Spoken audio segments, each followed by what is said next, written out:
The ship kept a steady pace over calm waters and through a clear day. A gentle wake sloshed off her hull, and salty sea air filled her sails.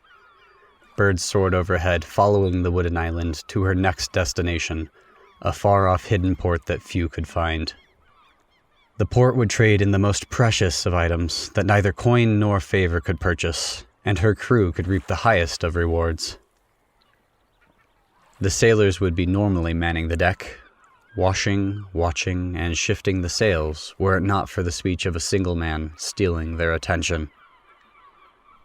Her deck was filled with the entire crew, huddled around this one man who waited for them to settle down, speaking slow and soft to begin, like a poem he had rehearsed for a beautiful woman.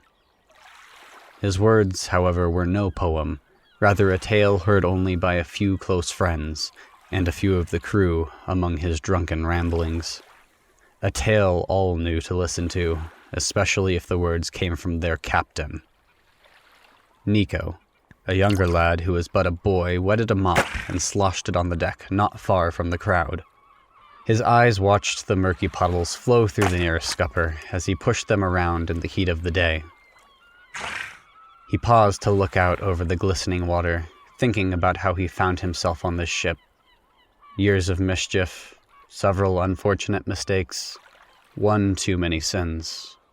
And getting on the wrong side of a port city sheriff ensured he could either run to the countryside and pray his past didn't find him, or join a ship with a shady-looking crew who flew under no colors, as he worked for nothing but meager pay for 3 months, and a promise to land at a different port in a different country. Not a good option, but the best on his plate at short notice. Captain Horn called out when he noticed the boy still working away. "Hey, you there! What do you think you're doing? Don't you know it's a courtesy to listen when your captain speaks?" Nico froze, unsure of how to respond. He wasn't a seaman or familiar with pirate customs. His father was a farmhand, his mother from a family of peasants. Nothing about ship life nor sailing was ever taught to him. He had seen thrice since leaving the port that being recognized by the captain meant getting flogged. Thoughts and a rush of panic flooded him. He had a hunch he should raise an excuse, a lie, which he had seen not turn out well when a thieving cook fabricated a long-winded story about why he had an apple in his rack. Possibly he could tell the truth, which also didn't return good results on another occasion. Thought after thought of how to evade the captain's ire came forth, and none seemed like good options. "What are you doing just standing there? Come here, boy!" Horn barked, displeased at the boy's silence. Nico quickly tried to put the mop away at his captain's summons, dropping it in the process, flicking foul salt water across the backs of the closest crew members, who glared irritably at him. Seeing the situation, Horn spoke harshly to overwhelm the tension from the crew and spare the boy of their anger. Hurry on! Hurry on! Nico dropped the mop when he stood, letting it fall with a clatter to the deck, and rushed over to the surrounding group, who eyed him with contempt. Horn looked the boy over several times, judging his usefulness on this voyage. The boy looked weak of stature and fortitude, carrying himself with a slouched stance. He was not meant for ocean life in his youth. "Who brought you aboard my ship, boy?" Horn asked. Nico quickly stumbled over his words, putting together a sentence an illiterate would condemn. Realizing the jumbled mess that escaped his lips, he tried again, but the situation hindered his mind. "Cat got your tongue?" Horn laughed. Nico bubbled onward, managed a meek, "Sorry, Captain." Thinking to speak once more, he gave a half-comprehensible sentence about not noticing the crew, who were a mere fathom away. "Stop your stammering!" The captain snapped. "And disregard my question. We'll be talking later." A hint of dread flashed through Nico, knowing he would have to face the captain's wrath far too soon. He fled land to avoid punishment, only to walk directly back into it. It had been months, but even ashore he wouldn't have faced discipline for his crimes yet. Horn slowly pulled his eyes from the boy and back to the surrounding crew. He weighed their gaze, pondering if the interaction soured the mood. Horn smiled as the crew was still ready for his words. They were a hardy bunch with rough backgrounds, from discharged war veterans to street rats from the harshest cities. Nothing close to what he saw in the boy. Orchestrating his thoughts from the brief interaction, he continued. Now, where was I? Ah, yes. Diving with quick excitement into the story, as if falling into the tale like it were a memory. As he spoke, the captain stole the crew's attention. There I was, a young lad aboard the HMS Carlisle, swabbing her deck with my best vigor. The sun's heat raining down, not a cloud in the sky. 'Twas but a normal day. The captain was in his quarters, the first mate manning the helm, a crew in the crow's nest, some of the crew asleep for night duty. The rest of us keeping wind in her sails. Much like a day like this one. 'Cept you're here, listening to this tale. At least for now. From the crow's nest came a call, "Land ho!" followed by a choir of the same from across the ship. A moment of shuffling and banging came from the captain's quarters before Captain Hart burst through the door with a bead of sweat dripping down his face. No one spoke, but we all knew something was amiss. It's not often you see a weathered captain, as himself, holding back fear. Horn's eyes brightened as the crew listened intently under the shade of the sails. Righting himself and walking toward the first mate, he spoke with haste. "What do you mean, land ho? We're still 3 days from port." Dare I say, I think I heard him whimper. The first mate handed Hart a spyglass, one of the finest the Royal Navy could buy. Hart snapped the glass open and peered through. We was all holding our breaths to hear what the captain had to say. But he just kept looking out, over the blue, to the island on the horizon. That wasn't until the glass hit the deck, falling straight from the captain's hands. His eyes were locked straight, looking out over the blue sea as his hands shook. I've never seen such terror in a man's eyes, before or since. No man fearing loss or life has that much fear. No. He saw something in that glass no man should have to see.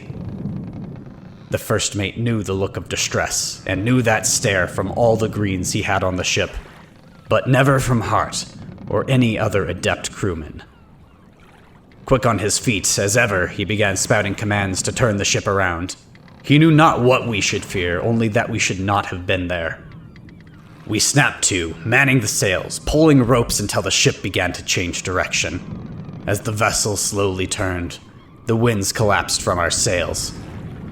The winds were with us before, bringing us to that wretched place. Now they fought us. Turning about, the main mast swayed and creaked as we caught the wind just right, and then lost it. We swung the boom, turned the ship, caught the winds again to be lost once more. Again, we played out our actions, catching the wind strong this time, pulling us quickly away from the land. While we were bustling about the ship, the captain was standing there, giving no commands and not moving except to watch the island as we turned. One of the crew called out, "Captain, orders!" And he was met with silence as Hart stared with dead, glassy eyes toward the land. A land that was starting to feel more like a graveyard than land. It's hard to explain unless you feel it yourself. We were en route away from the island, away from our port, and had no direction as to what to do next. It's a wonder the first mate had not been thrown from the ship for his next actions. Yet they were necessary if we were to avoid this impediment and make port on schedule. A slap across the face broke the captain's glazed mind, only partly. His mouth moved, but only the first mate heard his words. He was stunned momentarily at the utterance, seeming to be lost in a void of thoughts. Snapping to, he spat orders harsher than before. "You four, mainsail! Hold strong and true! You two, jibs at full! You three, open the studding! You and you, we need..." He was quieted by a sound that shook our bones. The crew stopped, and we all looked back at the land. It was approaching us, and not by a trick of the eyes. The first mate returned slowly. "We need the royal and sky at full. Move like your skins depend on it!" Up the mast, for the bow. In every direction they went, grabbing line and fabric, and there they held position waiting for more orders, only adjusting when the winds demanded it. The sails were flying, the crew alert. The winds even turned in our favor. Nary on this voyage had we made such a pace. Whatever the captain saw should have been long behind. No, the land approached us still. Closer and faster it came. A wake the size of waves on the cape washed around the hideous mass. The first mate was quiet, and the captain had long disappeared when bitter-tasting mist moved in, and the winds slowed, eventually ceasing. The ominous calm before the storm. Calmer than a harbor, for a storm harsher than the cape. Not a sound could be heard. The ship came to a stop before the first mate spoke again, harsh and quiet. "Leave the sails, man the guns." The crew followed his words. The boy spoke in the middle of the captain's story. "Captain, where were you during this?" He eyed the boy sharply, and the boy knew not to speak again until the tale was told. Returning, the captain spoke. I was on the mainsail. Too young to lift the shot and move the cannons, I woke the sleeping crew per battle duty. Then I went back to the main deck for further orders. The mist settled in thicker as metal hit metal below deck. The first mate ordered me to find the captain. That I did. He was holed up in his quarters, the doors barricaded. I could not get in, and he did not respond to my calls, but his mindless blabbering could be heard through the door. There was a crash, and the ship lurched to the port side. Making haste to the deck, I heard a scream of terror, arriving in time to see the first mate grabbed by a thin tendril and pulled into the depths. The deck was empty, save for myself, the crew below deck, waiting for orders.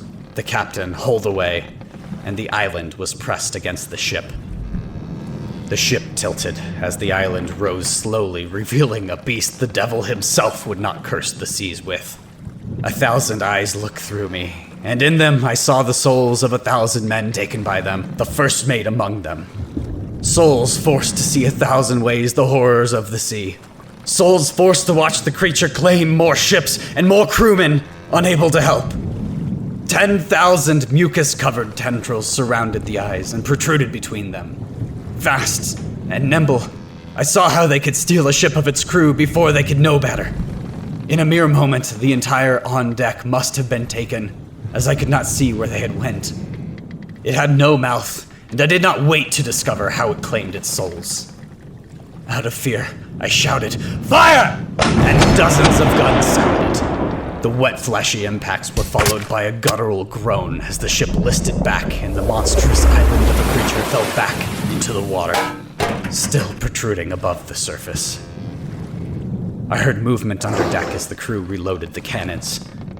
The deep groaning came to a stop just as the crew's movement ceased. I yelled again, "Fire!" The ship sharply listed from the blast, and the sound returned. A sudden gust hit our ship's sails, and she moved away from that thing. I cried out one last time, "Fire!" praying we could put an end to its existence. Sporadic shots fired as soon as each cannon was ready. As the final shots fired, the ship drifted away, slowly losing the wind. I called the crew to man the decks, and they came. The next in line saw the first mate was gone and took charge. He pat my back and said, "Well done, kid." Before we put too much distance between us and the beast, we turned broadside toward it and fired another round of shots, most catching the water. The mist cleared, and the harsh sun beat down once more. The beast still in sight. Even after we were long gone, the crew continued to look back, fearing it may give chase once more. Before we were too far, as it was on the horizon, I saw the captain's spyglass. Pulling it to my eye, I looked back to watch the thing die. Tendrils and eyes rolled over slowly. I was certain we had killed it. My hopes were far too high. As it rolled, it revealed an entirely different sight. A half of the beast I had not seen when it tried to take the crew. A half that appeared exactly like an island, with an enticing small port town. I was unsettled, knowing beneath the surface lay a creature waiting to harvest another ship. It was not dead, but no longer a threat, and I had other duties I needed to address. However, just before I lowered the glass, something happened. I cannot describe exactly. Almost like a blink of a memory, or a forgotten daydream. A moment where I no longer saw the counterfeit island. It was in my head, showing me walking in the town with a woman, the false town on the creature's shore. The woman, she showed me love and gave me a child. Her family was wealthy and powerful and able to help my mother's ailment. It even showed me becoming Admiral of the Royal Navy. It gave me all I wanted and showed me it was there, in front of me, at a port that didn't exist. Yet, under my hopes and dreams, its own desires seeped in, much darker. Have you ever been in a fight, lost a tooth, and spit it out with a grin just to watch your opponent tremble? Have you ever been vengeful of a man, hurting him beyond reason, and it feels like the right thing to do? Have you ever held a babe, its feeble life in your hands, and out of pure bliss yearned to snuff it out? No, you haven't! That blasted creature hates and kills and lusts to do it again! As I said before, it's a creature that not even the devil himself would bring upon the seas. The captain finished the story, speaking to a silent crew. None said a word, and the waves crashed along the side of the ship. None spoke, save the boy. "Why do you lead a pirate's life after showing such great bravery and instinct under the royal colors? Should you not be a commodore?" Horn, riled up from his story, shot a beaming look at the boy before settling down enough to respond. A man was lost. The captain lied. The crew was charged with mutiny. Some of those men still rot in prison to this day. I was lucky, getting 10 years. The captain didn't get off scot-free. I heard he became a drunk and an addict. He was found one night, swinging in his room. And that's not the worst part. I swear by it. Among those 1,000 souls I saw in the eyes of the creature, I saw the captain's. And I saw my own. That's why I captain a pirate ship, boy. That beast is still out there. Realization began to sink into Nico, why this crew was assembled. Have you never heard the tales of the Argus of the sea? Horn stood sharply, the crew's eyes on Nico as the captain approached. Do you not wonder why we carry obsidian shot, harpoons, and more oil than a port can buy? We're here to kill the beast. Mine and 1,000 souls are waiting for release. Horn snarled, leaning over Nico as he sat, looking up in horror. "Land ho!" was called from the crew's nest. Man your stations! Horn called, leaning in toward the boy stricken with fear. You can't hide, but the captain's quarters are open for cowards.